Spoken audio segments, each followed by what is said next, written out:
कहते हैं ये बंगला पिछले 20 सालों से वीरान है, लेकिन अगर आप उसकी खिड़की से झांको तो अंदर अब भी किसी के चलने की आवाज आती है। उस बंगले का नाम था राजवाड़ा हाउस। शहर के बाहरी हिस्से में बना वो विशाल बंगला आज घास फूस से ढका हुआ है। टूटी हुई खिड़कियां, जाले से भरी दीवारें और दरवाजे पर हमेशा लटकता ताला। लोग कहते हैं वहां 20 साल से कोई नहीं गया, लेकिन अर्जुन और उसके दोस्त इस बात को बस अंधविश्वास समझते थे। एक रात जब चांद पूरा था और हवा में अजीब सन्नाटा था, उन्होंने हिम्मत की और उस बंगले में घुस गए। जैसे ही उन्होंने जंग लगा दरवाजा खोला, वो खुद ब खुद कर्राटे मारता खुल गया। अंधेरे के बीच उनकी टॉर्च की रोशनी पुरानी पेंटिंग्स पर पड़ी। उन पेंटिंग्स में बने चेहरों की आंखें ऐसा लगता था जैसे सीधा उन्हें घूर रही हों।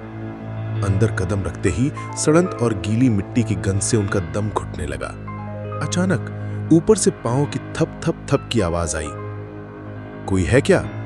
अर्जुन ने आवाज लगाई, पर जवाब सिर्फ गूंज थी। डर को दबाते हुए वो सीढ़ियों पर चढ़े। ऊपर पहुंचकर देखा एक लंबा कॉरिडोर था, जिसके आखिर में एक पुराना कमरा बंद पड़ा था। दरवाजे पर धूल जमा थी, लेकिन दरवाजे के नीचे से हल्की पीली रोशनी झलक रही थी। साहस जुटाकर उन्होंने दरवाजा धक्का दिया। अंदर जो देखा, उनकी सांसें रुक गईं। कमरे के बीचों बीच मोमबत्तियों का घेरा था और उस घेरे में बैठी थी एक औरत। उसके बाल बिखरे हुए, चेहरा आधा जला हुआ और होठों से धीमी हंसी निकल रही थी। 20 साल बाद कोई आया है। उसकी आवाज कर्रारी थी, जैसे नाखून ब्लैकबोर्ड पर रगड़े जा रहे हों। दोस्तों में से एक भागने को मुड़ा, लेकिन दरवाजा अपने आप बंद हो गया। मोमबत्तियों की लौ तेज होने लगी और दीवारों पर उनकी परछाइयां टेढ़ी मेढ़ी नाचने लगी।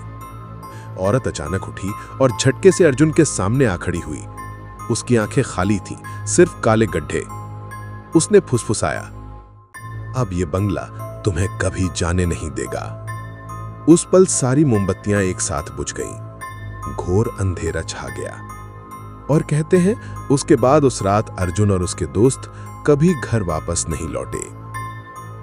आज भी जब कोई राहगीर उस बंगले के पास से गुजरता है, तो कभी-कभी खिड़की से युवा लड़कों की चीखें सुनाई देती हैं।